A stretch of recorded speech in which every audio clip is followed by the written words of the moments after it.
Seja bem-vindo. Pronto para mais uma jornada ao desconhecido? Me encantaria saber de onde você está assistindo. Agora, coloque os fones, apague as luzes e tente não deixar o medo tomar conta de você. Meu nome é Bruna, tenho 30 anos. Sou mãe de uma menina e moro numa cidade meio cinza, cheia de indústrias e poluição. Mas a sujeira real dessa história está no que eu vivi.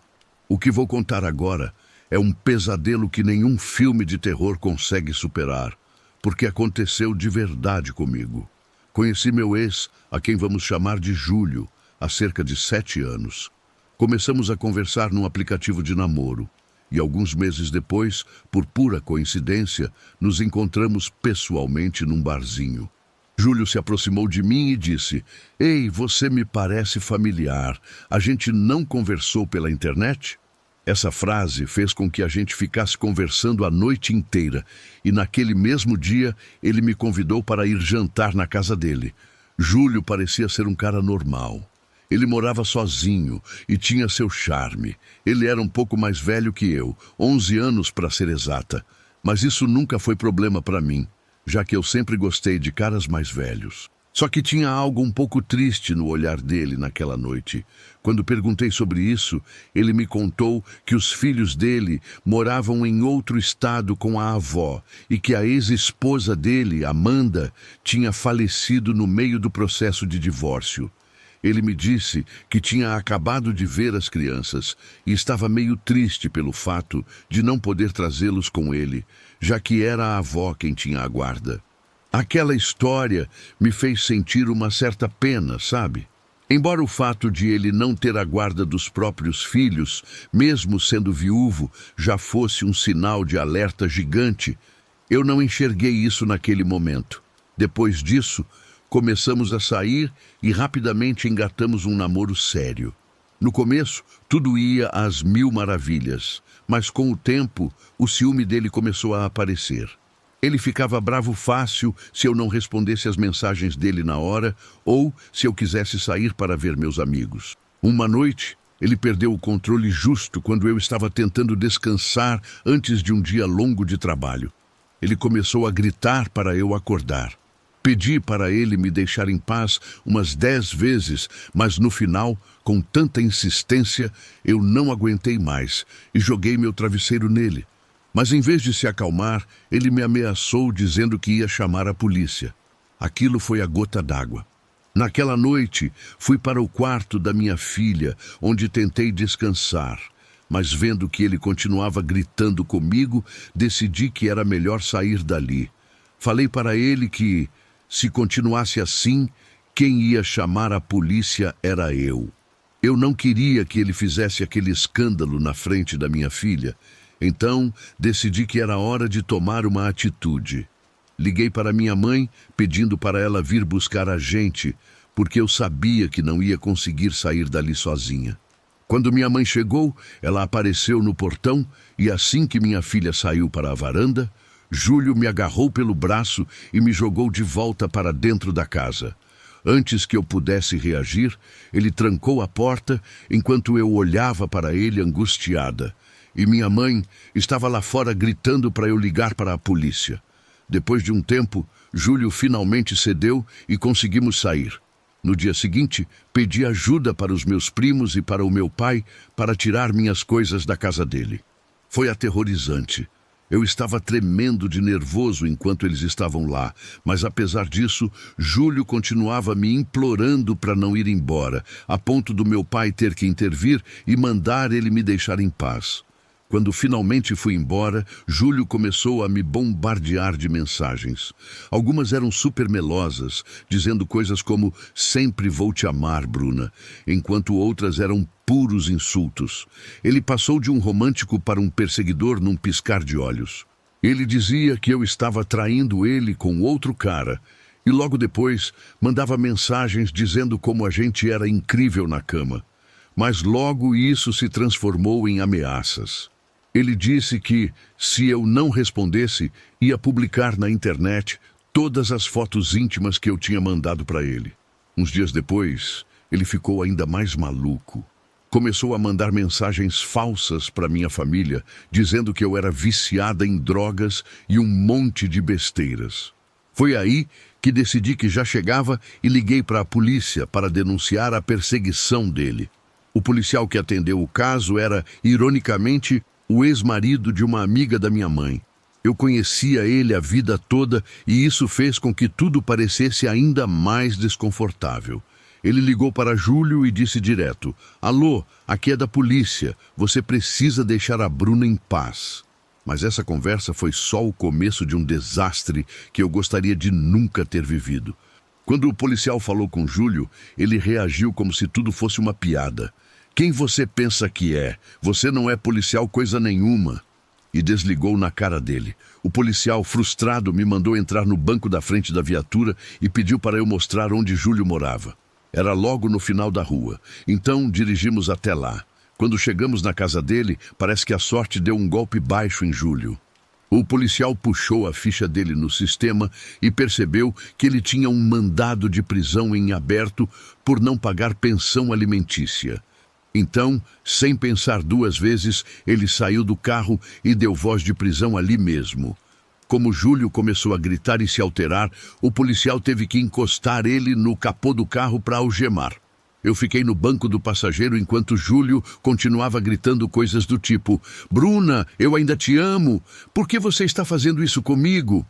Ele era incapaz de entender que a situação era grave. O policial mal conseguia conter a raiva e gritou para ele calar a boca. Quando finalmente chegamos em casa, o policial me avisou para manter distância. "Esse cara é perigoso, ele vai te matar um dia", ele me disse. Descobri que Júlio já tinha uma medida protetiva anterior contra ele, de outra mulher, o que me deixou gelada. Mas como se fosse uma piada de mau gosto, assim que ele saiu da cadeia, me encheu de mensagens de novo. "Eu te perdoo. Você é a melhor coisa que me aconteceu." No entanto, mantive minha distância como o policial recomendou e evitei ele a todo custo. Até me mudei de cidade e refiz minha vida com outra pessoa, com quem me casei depois de 11 meses e me divorciei mais tarde. Mas mesmo 2 anos depois do primeiro término, apesar de ter me casado e divorciado nesse período, eu continuava recebendo mensagens dele por todos os lugares, insistindo que ainda me queria. E aqui é onde vem o erro catastrófico. Depois do meu divórcio, entrei numa fase meio complicada e, surpreendentemente, comecei a sair de novo com Júlio. Foi uma decisão que eu realmente não pensei direito. Acho que eu estava lutando com problemas de autoestima depois do que tinha passado. E meus amigos e família ficaram furiosos comigo. No começo tudo parecia ir bem, mas não demorou muito para as coisas ficarem feias outra vez.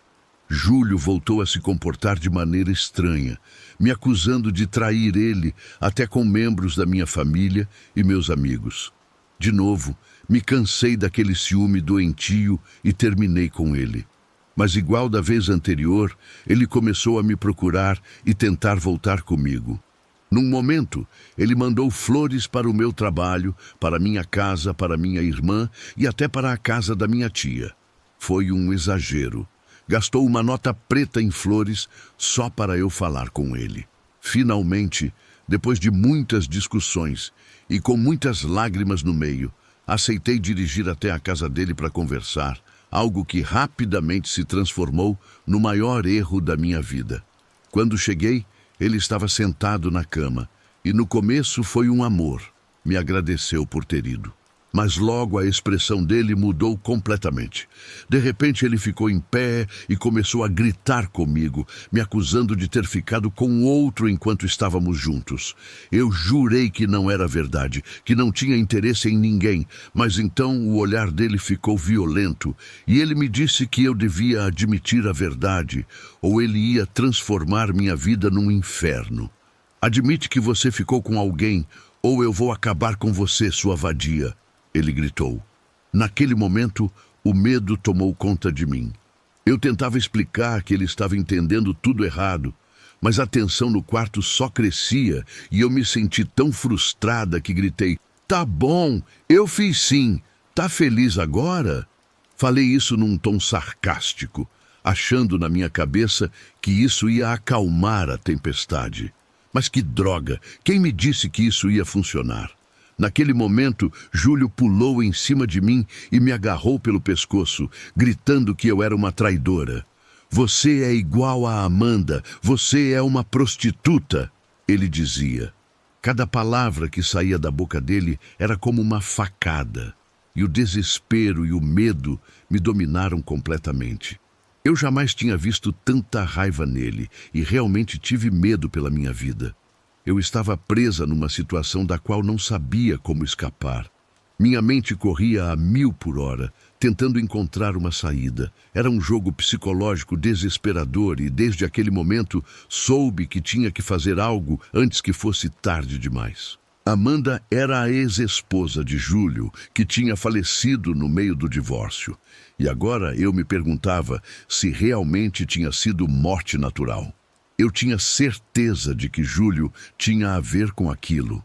Com isso na cabeça, num ataque de desespero, comecei a bater na cabeça dele, pensando que se fizesse isso um pouco, talvez ele me soltasse. E ele soltou. Comecei a tossir e disse que ele era um maldito psicopata. Você vai me matar. É isso que você vai fazer, gritei histérica. Mas então a atitude dele mudou de novo. Agora ele começou a se culpar e me dizer que nunca me faria mal, que me amava mais que tudo no mundo e me culpar por fazer ele perder a cabeça daquele jeito. Mas eu já tinha aguentado o suficiente. Então levantei da cama e disse que ia embora. Aí o cara levantou da cama e correu para a porta, ficando de pé na frente dela e bloqueando minha saída. Mesmo assim tentei abrir, mas ele me impediu com o corpo, me implorando para perdoar ele outra vez. Mas quando eu neguei, a atitude dele mudou de novo. Ele tentou me agarrar outra vez, mas consegui desviar. E naquele momento, a única opção que vi foi correr para a porta de vidro da sacada que ficava do outro lado da cama. Comecei a bater no vidro e gritar pedindo socorro. Meu coração batia desenfreado no peito e eu só queria que alguém me escutasse e me ajudasse a sair daquele pesadelo. Mas Júlio, em vez de se assustar, me olhou com um sorrisinho que gelava o sangue e com uma voz sarcástica me disse: "Deixa eu te ajudar." E começou a bater na porta de vidro e a gritar me imitando. Eu só pulei na cama e me enfiei debaixo dos lençóis, colocando um travesseiro sobre a minha cabeça. Não sei o que diabos eu pensava ao fazer isso, mas estava tentando escapar daquele olhar maligno dele. Acho que eu estava tão sobrecarregada e tão mal mentalmente que isso foi a única coisa que desejei fazer. Não olhar para ele, nem ouvir ele. Ele continuava falando comigo, me chamando pelo nome repetidamente e dizendo que eu não podia me livrar dele, que a gente tinha sido feito um para o outro e que a vida sempre ia me levar de volta para ele. Bruna, não complica as coisas, só admite. Você falhou comigo, você me enganou, porque você é uma vagabunda infiel. Eu me sentia cada vez mais assustada e sufocada. Era como estar num filme de terror. Finalmente, não aguentei mais e decidi espiar por baixo do travesseiro, pensando que poderia dar uma corrida até a porta, mas Júlio já estava me prendendo. No final, eu só me deixei levar. Disse o que ele queria ouvir. Confirmei que ele tinha razão, que eu me odiava por ter magoado ele e que nunca faria nada sem ele. Então ele sorriu com uma expressão entre satisfação e compaixão e me disse que me perdoava, mas para eu nunca mais enganar ele ou ele, realmente teria que fazer algo que não queria. Fiquei toda arrepiada, mas tentei manter a calma. Falei para ele que precisava ligar para minha amiga Carla para ela saber que eu estava bem, porque senão ela ia ligar para minha mãe e isso ia deixar ela nervosa. Júlio concordou com a cabeça, disse que ia tomar banho e me deu um pouco de espaço para fazer a chamada. Então saí para a sala e aproveitei a oportunidade para ligar para a polícia. Aproveitando aquele momento de confiança dele, corri para a porta, tirei as chaves que estavam na fechadura, saí e tranquei a porta por fora com a mão tremendo, o mais rápido que consegui. Depois corri para a calçada e fiquei perto do portão do vizinho esperando a viatura chegar. Quando eles chegaram, rapidamente tiraram uma ordem de prisão contra ele. E embora a situação parecesse resolvida, eu sabia que era só temporário. Depois de um tempo, eu me sentia segura de que tinha deixado Júlio e a loucura dele para trás. Tinha começado a sair com alguém novo, achando que o pior já tinha passado. Mas ele, na sua maneira doentia e retorcida, continuava vigiando. Quanto mais histórias eu ouvia sobre ele, mais assustada eu ficava. Uma vez, enquanto dirigia pela estrada, ouvi um barulho estranho vindo de dentro do carro. Olhei rapidamente para o lado e vi algo se mexendo no banco do passageiro. De repente, senti algo peludo tocando meu braço. Ao olhar melhor, percebi que era um rato. Sim, um rato. Aquele doente colocou um rato enorme dentro do meu carro.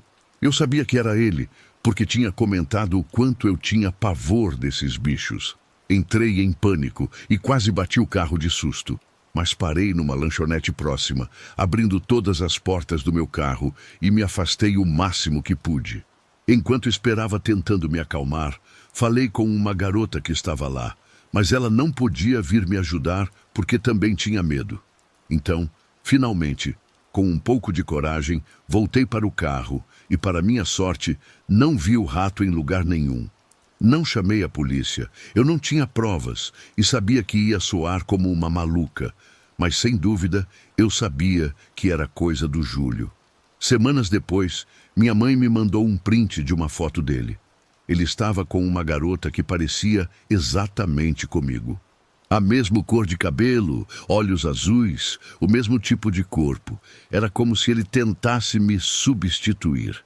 Um mês mais tarde, no trabalho, eu estava preparando meu carro para sair quando notei que meus pneus estavam completamente murchos e, ao verificar, encontrei um parafuso enfiado neles. Naquele momento, não queria acreditar que aquilo tinha a ver com Júlio. Pensei que só estava tendo má sorte, mas a vida parecia continuar jogando sinais na minha cara. Depois que meu pai consertou meu carro, cheguei em casa e, no dia seguinte, acordei com uma sensação estranha. Meu novo namorado estava lá e algo me dizia que eu devia checar a entrada da garagem. Então eu fui e, ao sair, percebi que tinha parafusos espalhados por todo o lugar. Mas se isso não fosse suficiente, outro par de pneus estava murcho. Naquele momento soube que, definitivamente, aquilo era obra do meu ex. Então, decidi agir. Baixei um aplicativo de gravação no telefone, decidida a pegar ele e liguei para ele de número restrito, porque ele não tinha meu contato novo. Quando ele atendeu, eu disse que queria que ele viesse ver um vídeo que eu tinha dele jogando parafusos na minha entrada. Imediatamente, ele ficou nervoso e me disse: "Por favor, Bruna, me desculpa. Eu não quero ir para a cadeia. Aquilo foi o suficiente." Desliguei a chamada e liguei para a polícia pedindo uma medida protetiva. O juiz me deu 1 ano. No entanto, essa não foi a última vez que soube de Júlio. Com o tempo, ele continuava aparecendo em perfis falsos e mandando mensagens para o meu noivo. Felizmente, não soube dele por mais de 1 ano, mas agora fiquei sabendo que ele está saindo com alguém que tem o mesmo sobrenome que eu. Isso é bizarro e me faz pensar no quão louco ele é e no que pode ter acontecido com a ex-esposa dele. Que inferno!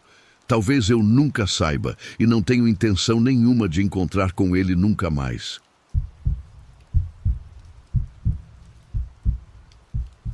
Na época da faculdade, acabei me envolvendo com um músico bem conhecido na cidade, chamado Fabiano.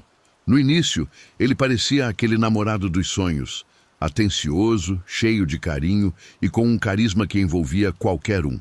Ele gravava umas playlists para mim, cozinhava meus pratos favoritos e até dedicava músicas para mim nas noites que o pessoal tocava ao vivo nos barzinhos da cidade. Eu, sendo jovem, sem maldade nenhuma e até um pouco boba, era louca por ele. E aquele jeito misterioso e meio sombrio dele me prendeu de um jeito que não conseguia sair. Porém, Ao longo do nosso primeiro ano juntos, a saúde mental dele começou a piorar de um jeito muito assustador. Os médicos diagnosticaram ele com transtorno bipolar e um tipo, digamos assim, mais leve de esquizofrenia e receitaram remédios para ele tomar. Fabiano conseguia agir como uma pessoa totalmente normal quando estava na frente dos outros. Mas, quando estávamos sozinhos, começaram a aparecer umas ideias fora da realidade e atitudes que começaram a me deixar nervosa, especialmente quando ele não tomava o remédio exatamente como deveria. Por exemplo, ele também pintava quadros e de repente começou a criar umas artes que tinham tudo a ver com assassinatos e coisas de dar arrepios, e isso me deixava muito preocupada. Apesar de estar muito cansada com toda essa situação, fazia o possível e o impossível para entender o lado dele. Eu amava o cara e achava que ele não deveria ter que enfrentar essa doença sozinho. Uma vez, ele sumiu completamente por um dia inteiro. Então, fui procurar ele no apartamento dele e quando cheguei lá, percebi que estava tudo estranho. A porta estava escancarada e o telefone dele tocava na mesa de cabeceira, mas ele não estava em lugar nenhum ali dentro. Depois de horas procurando por ele pela cidade toda, finalmente descobri que ele tinha sido internado contra a vontade dele num hospital psiquiátrico. Isso foi um golpe muito pesado para mim, mas tentei ser forte. Eu visitava ele todo dia no horário de visita, levava os livros que ele mais gostava e tentava dar apoio, enquanto ele jurava que tudo aquilo era um mal-entendido e que aquele não era o lugar dele. Era uma coisa de outro mundo ver meu namorado, que costumava ser tão doce e inteligente, cercado de pacientes que realmente pareciam ter saído de um filme de terror. Ninguém da equipe do hospital me dizia exatamente o motivo dele estar lá. E eu era educada demais e inocente demais para perguntar. Uns 2 meses depois, deram alta para ele e levei ele para morar comigo no meu apartamento. Mas nosso relacionamento acabou uns meses mais tarde, quando encontrei provas que não deixavam dúvida nenhuma de que ele estava me traindo com outra garota. Sinceramente, lá no fundo, senti um alívio secreto por ter um motivo para confrontar ele e disse para ele ir embora do meu apartamento. Mas Fabiano, aquele que eu conhecia, tinha desaparecido completamente. Sumiu no meio da doença mental e do novo vício dele em maconha. No lugar dele, tinha uma nova versão daquele garoto doce e legal por quem tinha me apaixonado um dia. Agora, ele estava com os olhos arregalados e selvagens e ameaçava tirar a própria vida tomando remédios se eu não perdoasse ele e não voltasse com ele. Chegou num ponto em que estava tão cansada e assustada com esse comportamento agitado e louco que ele tinha agora que liguei para a polícia. Eles ajudaram bastante. Colocaram uma medida protetiva que proibia ele de chegar perto e ameaçaram mandar ele de volta para o hospital psiquiátrico se ele desobedecesse. E isso finalmente funcionou para ele me deixar em paz, pelo menos por um tempo. Depois de tirar ele da minha vida, bloqueei ele em tudo quanto é lugar e prometi para mim mesma que não ia mais entrar em contato. Mesmo ele tendo deixado mensagens de voz estranhas e sem sentido de números diferentes durante semanas, com o tempo as coisas voltaram ao normal. Nos 2 anos seguintes, me formei, consegui um bom emprego na mesma cidade onde tinha estudado, e tudo parecia estar caminhando muito bem na minha vida. Mas 6 meses depois, recebi mensagens preocupantes de amigos que tínhamos em comum. Eles diziam que não queriam me assustar, mas Fabiano tinha parado de tomar os remédios e estava claramente fora de si, muito agitado. Além disso, ele estava divulgando uma música nova por todo lugar que estava deixando todo mundo preocupado. O melhor amigo dele, que não falava comigo desde antes da gente terminar, me mandou uma mensagem com um print da letra da música e as palavras me deixaram muito chocada. Basicamente, a música falava sobre abusar e tirar a vida da ex-namorada, mas de um jeito estranhamente criativo e com um ritmo que grudava na cabeça. Eu estava sentada num banco na cozinha quando desbloqueei ele e comecei a olhar os perfis do meu ex. E a situação era mais esquisita e aterrorizante do que imaginava, porque ele estava postando um monte de status completamente loucos. A maioria das postagens falava de mim. As mensagens dele iam desde declarações exageradas de amor até descrições macabras e horríveis sobre como ele ia acabar com a minha vida se me encontrasse por aí. Os amigos dele reagiam preocupados, mas alguns pareciam até incentivar ele, como se estivesse apenas desabafando sobre a ex. Decidi ignorar e seguir com minha vida, mas guardei os prints das postagens dele, só por garantia.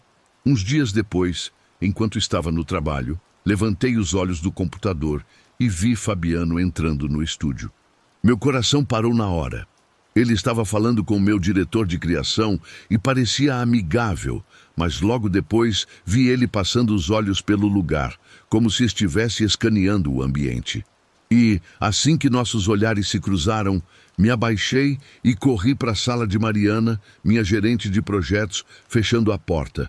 Eu estava tão nervosa que comecei a falar um monte de palavras atropeladas sobre o que estava acontecendo, tremendo tanto que mal conseguia juntar os pensamentos para falar. Mariana foi incrivelmente atenciosa e entendeu meu lado na hora. Ela percebeu que tinha alguma coisa errada imediatamente. Então, ela me levou para o carro dela e nós fomos direto para a delegacia. Chegando lá, mostrei para os policiais os prints das conversas e registrei um boletim de ocorrência. Meus colegas de trabalho me contaram depois que Fabiano estava lá para perguntar sobre uma suposta vaga de designer, mas ele não tem a menor ideia de como fazer design. Ele tinha levado um portfólio falso que parecia verdadeiro e durante a entrevista inventou de falar de mim, dizendo que a gente costumava trabalhar juntos e que ele tinha escrito uma música para mim, que pelo jeito tinha tocado na rádio local naquela mesma manhã. Ao sair, pediu para os outros me mandarem os cumprimentos mais carinhosos dele. Essa frase continua me deixando de cabelo em pé até hoje. Depois da visita dele, ele encontrou meu carro no estacionamento e ficou rondando o veículo até a polícia chegar.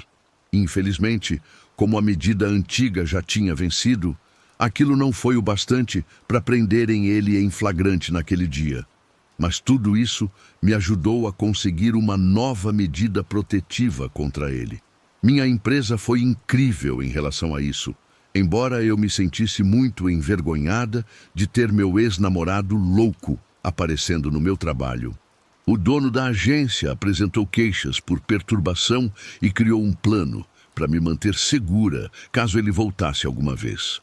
Pouco tempo depois, decidi me mudar para outra cidade sem dar meu endereço para ninguém e desde então não soube mais nada dele. Mais tarde, descobri que Luna, a colega de apartamento dele, viveu uma experiência parecida com ele durante o surto que ele teve. Quando conversamos e comparamos o que aconteceu, ela me contou que tinha visto um facão enorme no carro dele, bem na época em que tudo começou a desmoronar. Luna estava tão preocupada com as coisas que Fabiano postava no Facebook que decidiu tirar o facão dele e esconder. Mas isso deixou ele furioso e ele destruiu a casa dela antes de desaparecer. Se as nossas contas de tempo estiverem certas, isso deve ter acontecido logo antes da visita dele ao meu trabalho. E só de pensar nisso me dá calafrios até hoje.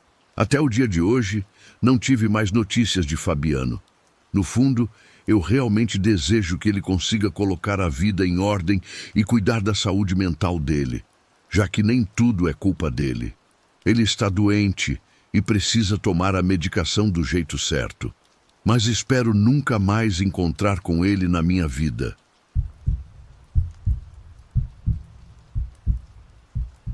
Tudo começou com uma ideia de Amanda, minha melhor amiga, que no papel parecia perfeita, me arranjar um namorado pelo mesmo aplicativo onde ela conheceu o dela, mas eu mal sabia que aquilo era uma sentença de morte.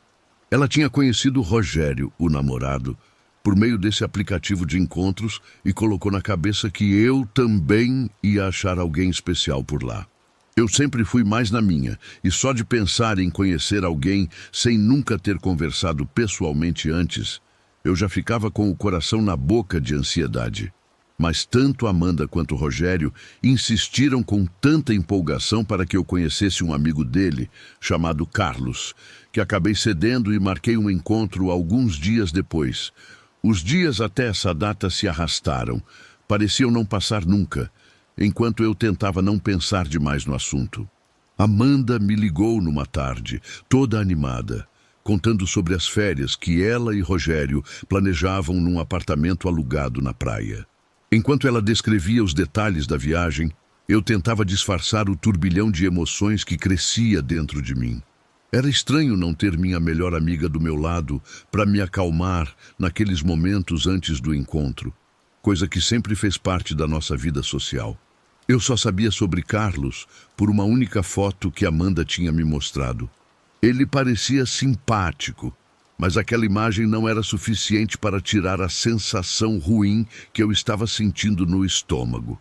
Então, depois de me arrumar com todo cuidado, fui até o local combinado.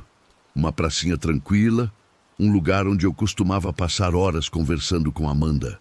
A familiaridade do ambiente me trouxe um pouco de conforto, mas mesmo assim, meu coração batia acelerado. Quando cheguei, vi que Carlos já estava lá. Ele estava sentado num dos bancos, olhando para o chão, meio aéreo. Fui chegando perto devagar, tentando não demonstrar o desconforto que eu sentia. Sentei na frente dele e disse com um sorriso meio tímido: "Oi, prazer finalmente te conhecer."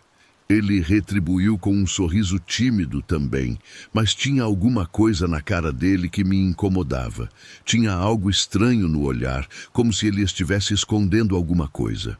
Depois de alguns segundos de silêncio constrangedor, a gente começou a conversar. Apesar do esforço dele para parecer charmoso, o papo soava forçado, artificial, cheio de uns silêncios meio estranhos. Numa hora lá, ele comentou que estava nervoso porque nunca tinha saído com alguém tão atraente quanto eu. Embora pudesse parecer um elogio, percebi que o tom dele era meio ensaiado, desajeitado.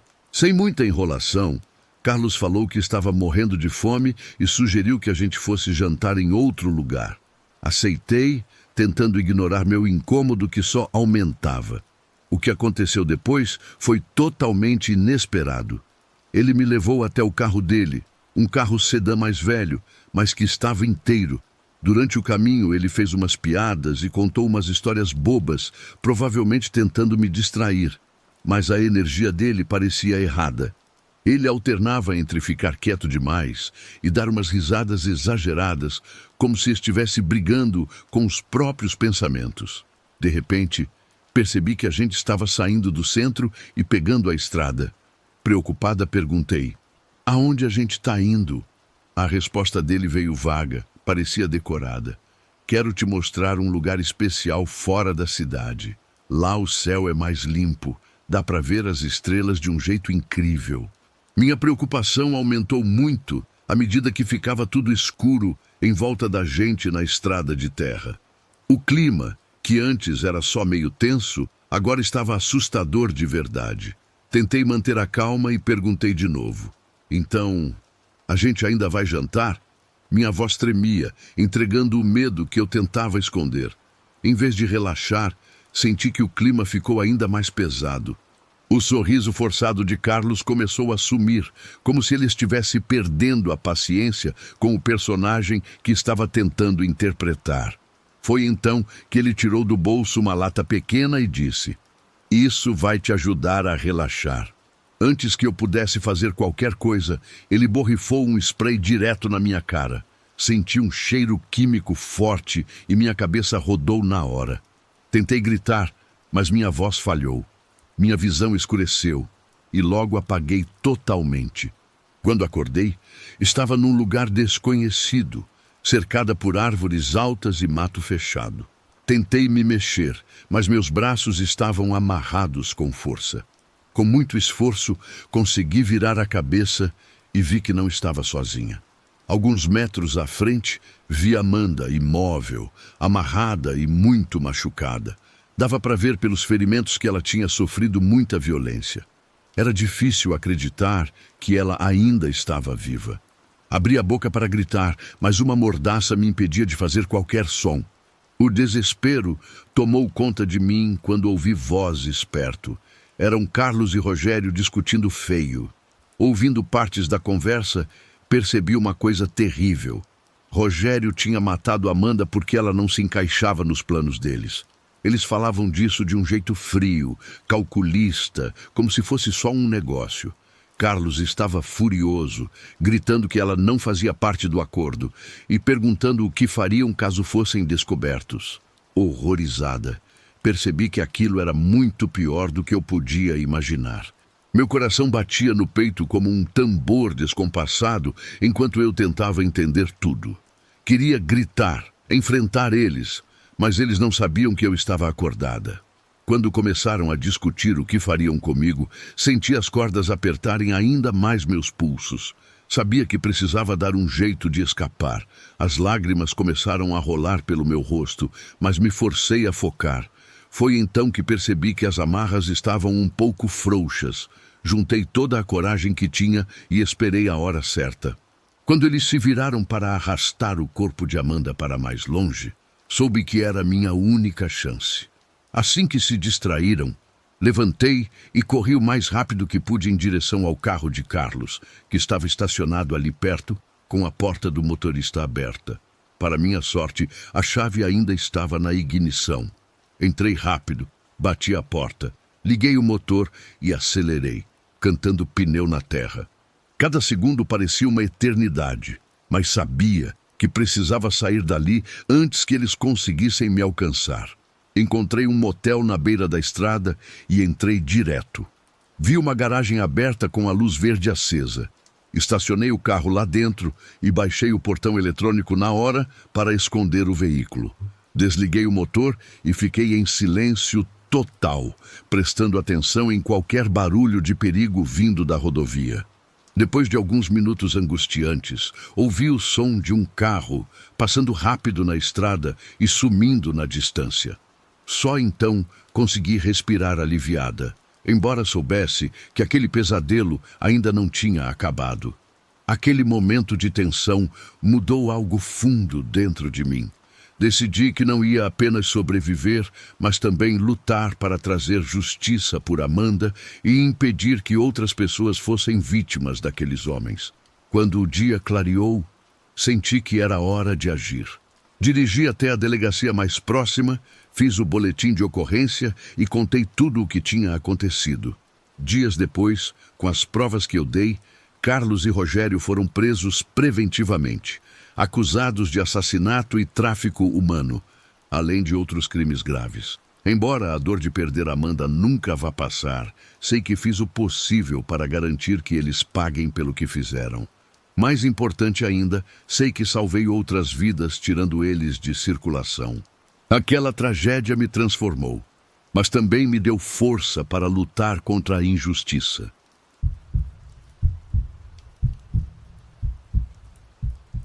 Lá em 2013, eu passei por um término que me deixou no chão. Foram 18 meses vivendo com a sensação constante de que uma bomba ia explodir na minha vida a qualquer momento, cercada por um ambiente pesado de drogas e álcool. No começo, meu ex era aquele cara divertido e cheio de lábia que me atraía muito, mas depois de tanta briga, confusão por causa de dinheiro e aquelas ressacas insuportáveis, percebi que precisava mudar de vida. O problema é que, enquanto eu corria atrás de um pouco de paz e estabilidade, ele estava cada vez mais afundado no caos dele. Eu não estava mais disposta a lutar por uma coisa que só me deixava infeliz. Então, tomei a decisão de largar tudo. A briga foi feia, teve gritaria e choro para todo lado, mas no fim das contas, nós dois aceitamos que era melhor cada um buscar sua felicidade em outro canto. Fiz questão de tirar todas as minhas coisas do apartamento dele, mas na pressa e na confusão, acabei esquecendo alguns itens importantes. Tinha desde produtos de higiene, tipo shampoo, até aquela base de maquiagem super cara que eu não queria perder de jeito nenhum. A gente ficou trocando mensagens por uns 2 dias para combinar essa devolução, para ninguém esquecer nada e fechar esse ciclo direito. Ficou combinado que ele viria no meu apartamento assim que a gente saísse do trabalho. Voltei para casa, deixei as coisas dele separadas e fiquei esperando. Ele tinha dito que chegaria às 7 da noite, mas o tempo foi passando e nada dele aparecer. No início achei normal, trânsito e tal, mas quando liguei e só caiu na caixa postal, comecei a ficar preocupada. Finalmente ele atendeu e, mesmo dando para perceber que estava de mau humor, garantiu que chegaria por volta das 8h30. Só pedi para ele não atrasar muito porque eu trabalhava cedo no dia seguinte. Quando finalmente chegou, já era quase 9 horas. Liberei a entrada dele no prédio pelo interfone. Percebi que ele demorou mais do que o normal para subir até o meu andar e quando abri a porta veio aquele cheiro forte de bebida que me atingiu em cheio. A sacola dele parecia ter as minhas coisas, mas eu tinha pedido para ele vir sóbrio. Pelo visto, foi pedir demais. Eu sabia que o clima ia ficar estranho, mas não imaginava o quanto. O comportamento dele não estava só esquisito, estava saindo totalmente do controle. Quando lembrei da promessa dele de não beber, ele fingiu que não ouviu e tentou entrar no apartamento. Entrei na frente e disse que preferia resolver tudo ali na porta mesmo, rapidinho. Mas ele teimou que queria entrar. Tentei ser firme, falei que se ele não agisse feito adulto, não ia levar as coisas dele. Claro que era só da boca para fora, porque eu queria minhas coisas de volta, mas precisava impor limites. Num momento de irritação, dei um passo para trás para fechar a porta, mas ele enfiou o pé bem na hora. Me assustei quando, em vez de respeitar, ele empurrou a porta com força, quase me machucando, e invadiu meu apartamento na marra.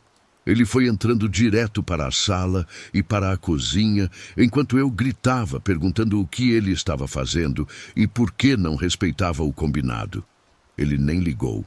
Decidiu que precisava falar sobre o nosso término e exigiu que eu sentasse do lado dele para a gente ter uma conversa final. Parecia cena de filme. Nessa hora caiu a ficha de que a situação estava ficando perigosa. Tentei manter a calma, mas o que eu queria mesmo era falar que não tinha mais nada para discutir. Eu estava ficando muito nervosa, sem entender por que aquilo estava acontecendo. O clima ficou tenso demais quando ele sentou no meu sofá, todo folgado, como se estivesse na casa dele, e eu fiquei ali parada, sem saber o que fazer. A situação passou de desconfortável para aterrorizante muito rápido. Nunca imaginei que nossa despedida acabaria assim, mas acho que é isso que acontece quando mistura sentimento com medo e ansiedade. Fiquei quieta. Não entrei no jogo dele e tentei voltar para a porta de entrada, que ele tinha deixado entreaberta. Falei para ele ir embora antes que eu chamasse a polícia, mas aí ele surtou de vez.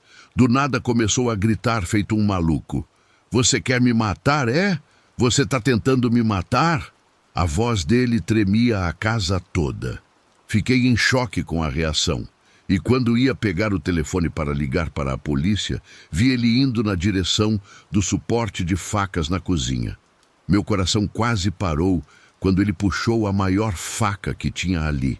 Percebi que a coisa tinha ficado muito mais séria do que eu imaginava. Não era mais só bate-boca, era questão de vida ou morte. Com a adrenalina a 1000, corri para a porta de entrada e apertei a mão no spray de pimenta que eu guardava no bolso da jaqueta. Eu sempre andava com um por precaução. Segurei o spray e fiquei ali no corredor pronta para qualquer coisa. Ele estava perto da mesa da cozinha e, se quisesse sair, teria que passar por mim. Enquanto eu falava com a atendente, ele continuava gritando para eu desligar e voltar para dentro. Mas é lógico que eu não ia fazer isso nem morta. Ele estava com uma faca na mão e um olhar de louco que não prometia nada de bom.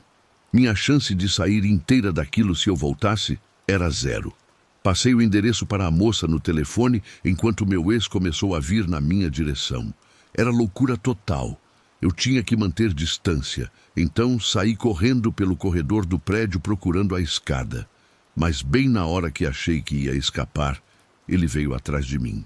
Nesse momento tive medo de morrer de verdade, mas quando ele percebeu que eu estava olhando, fez uma coisa que me pegou totalmente de surpresa e me deixou gelada. Ele parou, virou a faca para si mesmo e começou a se esfaquear na barriga. Eu não acreditava no que estava vendo. Parecia que ele estava num surto psicótico completo. Fiquei tão impressionada que não conseguia falar nada, só fiquei paralisada olhando aquilo com horror. Não eram muitas facadas, mas algumas foram profundas o suficiente para perfurar órgãos. Cada vez que a faca encostava, fazia um barulho horrível, e eu vi que ele estava se machucando de verdade. Tudo aconteceu muito rápido. Sem pensar duas vezes, girei o corpo e saí correndo escada abaixo, esquecendo qualquer lógica. Com certeza eu não ia ficar esperando o elevador para ele me pegar. Enquanto eu descia correndo desesperadamente, só ouvia os gemidos dele. Aquele som congelava meu sangue. Minha cabeça estava a mil. Num momento, estava tremendo tanto que quase deixei o celular cair, mas tentava explicar para a atendente o que estava rolando. Continuei gritando: ele está se esfaqueando, ele está se esfaqueando, preciso de ajuda. Enquanto descia os degraus com o coração na boca. Cada lance de escada era um sufoco e eu só pensava: que diabos está acontecendo? Minha angústia só aumentava e eu sabia que não podia parar. Eu tinha que sair daquele prédio. Gritei para a atendente: manda uma ambulância agora. Ele está se esfaqueando, por favor. Eu estava desesperada, com medo dele se matar ou me alcançar e me atacar. Saí do prédio voando e coloquei o telefone no ouvido de novo enquanto esperava na rua. Meu coração batia a mil e eu não conseguia parar de pensar que meu ex estava lá se mutilando. Era um caos. Implorei para a atendente avisar o resgate para correr porque a situação estava feia. Ela tentou me acalmar, o que ajudou um pouco, mas eu sabia que era grave. De repente vi as luzes da viatura chegando e comecei a balançar os braços feito doida para eles me verem. Quando os policiais chegaram, entreguei as minhas chaves para eles entrarem. Eu não parava de pedir: por favor, não atirem nele. Ele só está tentando se machucar, por favor. Mas os policiais estavam focados no trabalho deles e entraram correndo. Isso só me deixou mais apavorada. Eu pensava: meu Deus, ele ainda está com a faca. Vão matar meu ex ali mesmo no corredor. Felizmente não atiraram. Encontraram ele caído no chão, sangrando, e foi um alívio. Quer dizer, alívio porque ele parou de se esfaquear. A ambulância demorou pelo menos 1 hora para chegar e levar ele. Enquanto eu esperava, meus vizinhos saíram dos apartamentos, todo mundo preocupado com a barulheira. Foi bom ter eles ali. Eu precisava de alguém me apoiando naquele momento horrível. No fim, meu ex sobreviveu, graças a Deus. Fizeram várias cirurgias para consertar o estrago, porque ele acabou se perfurando fundo. Eu esperava que esse episódio de loucura servisse para ele tomar jeito na vida, mas infelizmente a última coisa que soube é que ele voltou para os velhos hábitos depois de 1 ano. É uma pena, ele tinha muito potencial. Mas se é assim que ele escolheu viver, só posso desejar o melhor.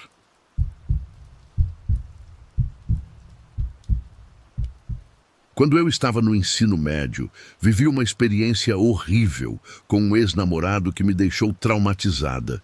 Eu era nova, tinha apenas 16 anos e conheci esse cara no Facebook, sem imaginar o perigo que estava convidando para a minha vida. O nome dele era Paulo. Ele estudava em uma escola que ficava perto da minha. Então a gente decidiu se encontrar para assistir a um filme e no começo tudo parecia estar indo super bem, sabe? De fato, a gente começou a namorar, mas a situação ficou estranha e bizarra muito rápido. A primeira vez que Paulo veio até a minha casa, eu percebi que ele estava usando uma daquelas tornozeleiras eletrônicas, mas eu não perguntei o motivo, porque eu não queria deixar ele desconfortável ou envergonhado. Como nós éramos muito jovens, meus pais eram bem rígidos e não deixavam a gente ficar sozinho no meu quarto de jeito nenhum.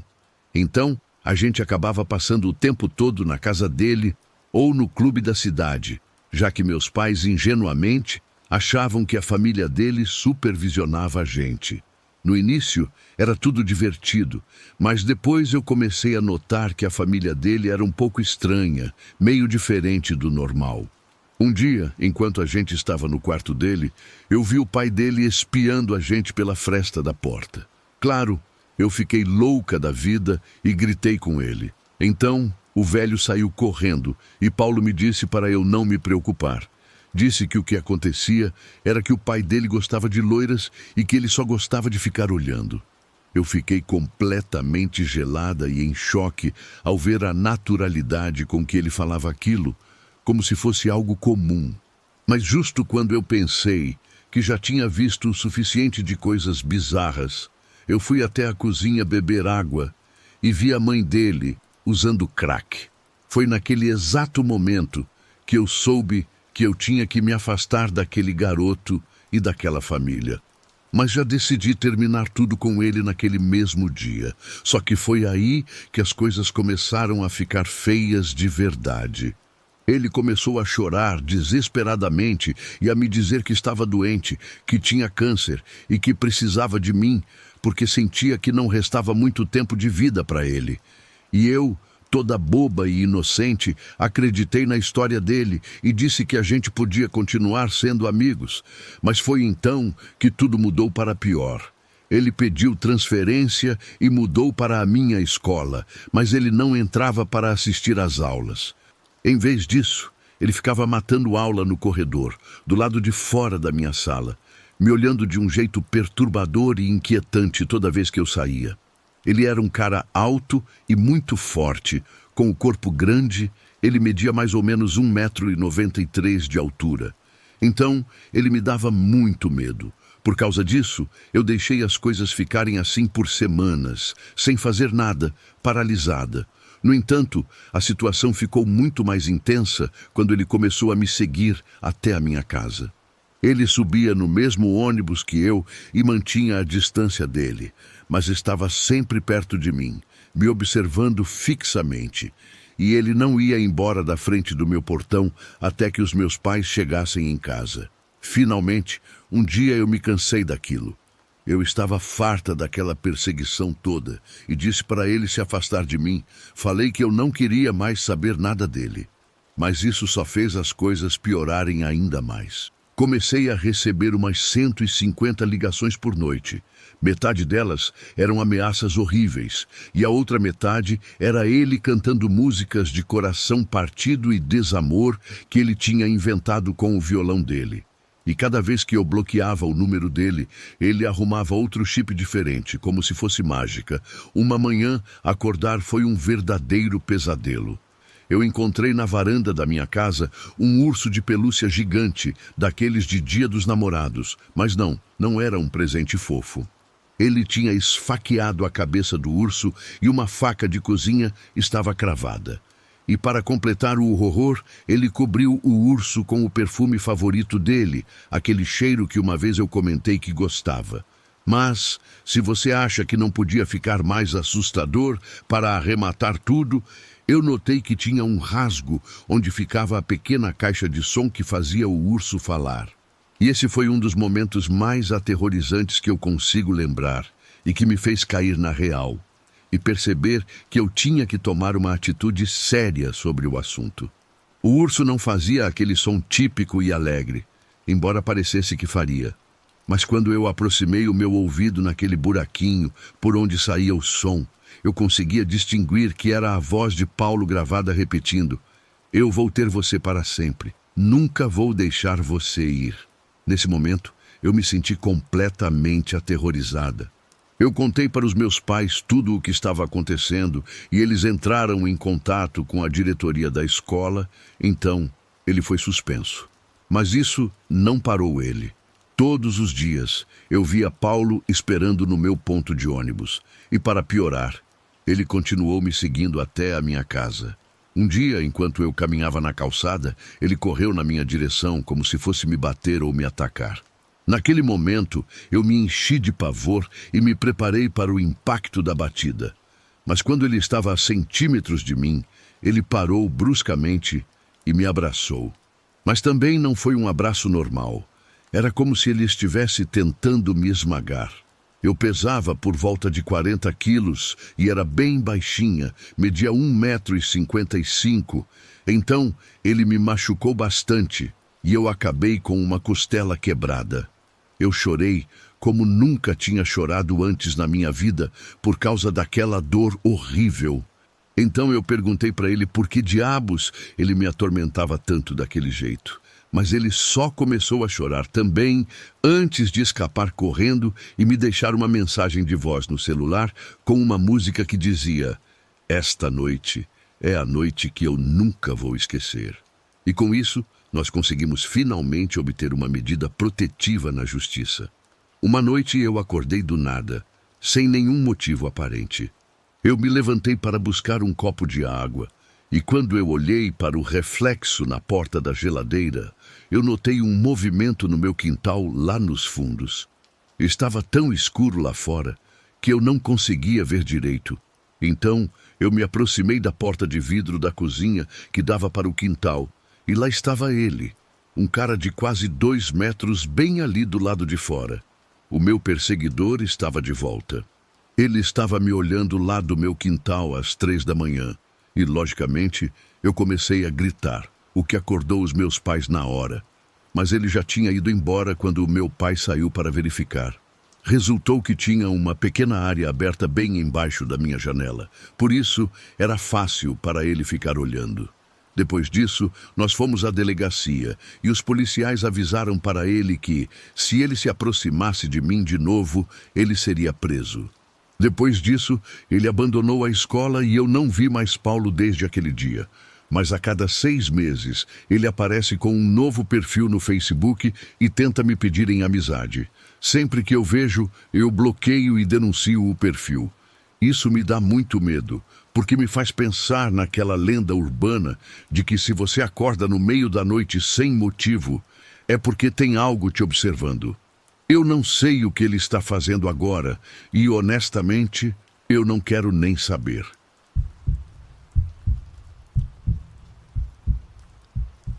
Tudo começou de um jeito bobo no Snapchat, com uma foto simples enviada para Leonardo, mas eu mal sabia que aquele clique inocente ia virar o capítulo mais doloroso da minha vida. Eu não fazia ideia de que aquela amizade, que parecia não ter maldade nenhuma, logo ia virar um namoro pela internet. A gente conversava todo santo dia, mandava foto um para o outro, falava dos nossos sonhos e daquelas coisas do dia a dia que acontecem do nada. Leonardo e eu não desgrudávamos naquele mundo cheio de filtros e figurinhas. Mesmo morando longe, o que a gente sentia parecia muito verdadeiro. Só que um dia, enquanto eu mexia no aplicativo, levei um baque. Leonardo me mandou uma mensagem sem querer, que na verdade era para outra menina. Estava cheia de palavras doces e promessas que ele tinha feito para mim. Meu coração gelou na hora e fui invadida por uma confusão enorme. Será que eu estava sendo boba? Ou será que tudo aquilo nunca foi de verdade? Levei uns dias até criar coragem e tirar a história a limpo com Leonardo. Minha mão tremia quando digitei: "Quem é essa?" E mandei junto o print da mensagem que provava a culpa dele. Fiquei olhando o aviso de que ele estava digitando e cada segundo parecia uma eternidade de tão nervosa que eu estava. Aí ele respondeu: "Posso explicar." Ele tentou dar algum sentido para aquilo, mas eram só desculpas fracas, que não iam consertar a confiança que ele tinha quebrado entre nós. Eu só conseguia pensar em como tudo era bom antes de chegar a esse ponto. Respondi: "Achei que o que a gente tinha era especial." Deixei bem claro o quanto eu estava magoada. Escrevi: "Como você teve coragem de fazer isso comigo?" Logo a nossa conversa virou uma guerra.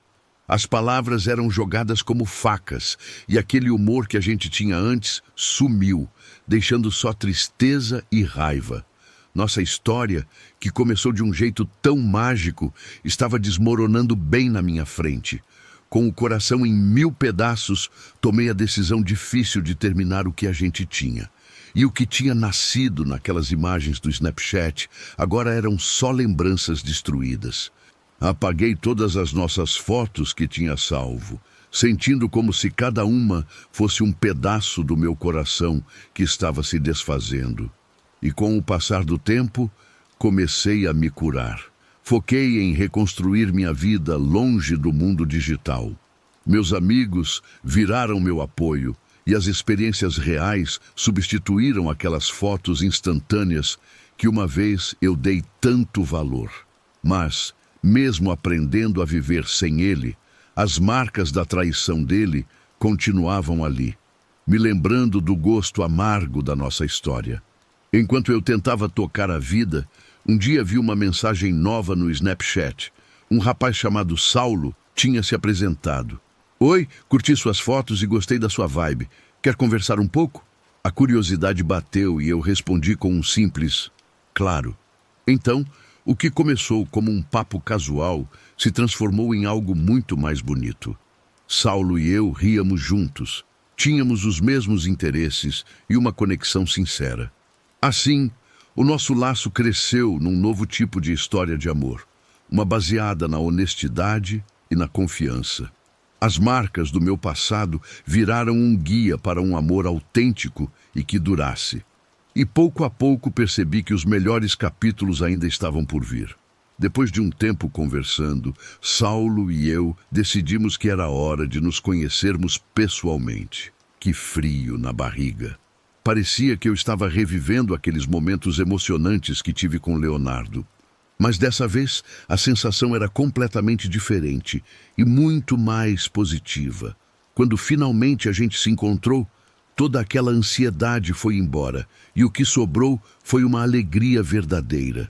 Enquanto a gente conversava, compartilhamos nossos sonhos, medos e histórias de vida e já não tinha mais necessidade de telas. Finalmente estávamos ali, no mesmo lugar. Aos poucos, eu tinha deixado para trás as lembranças amargas do que vivi com Leonardo. À medida que os meses passavam, nosso namoro ficava mais forte a cada risada e cada momento compartilhado. Entendi que a gente não precisava das redes sociais como antes. Talvez elas tivessem sido um bom começo, mas agora a nossa conexão era real e autêntica. Um dia, enquanto eu andava pela rua, de repente dei de cara com Leonardo. O olhar dele mostrava arrependimento e ele me disse: "Sinto muito pelo que eu fiz." Naquele momento, eu sabia que não queria voltar a falar do nosso passado. Simplesmente ignorei ele, decidida a seguir em frente sem ele. Eu tinha aprendido que deixar para trás o que é doloroso era parte de se curar. A simplicidade de caminhar sem olhar para trás valia mais que qualquer palavra. Naquele instante, senti que finalmente tinha força para deixar os ecos daquele relacionamento antigo morrerem e abraçar de vez esse novo capítulo ao lado de Saulo. Era hora de construir uma história que dessa vez seria feita de presença, verdade e um futuro muito melhor.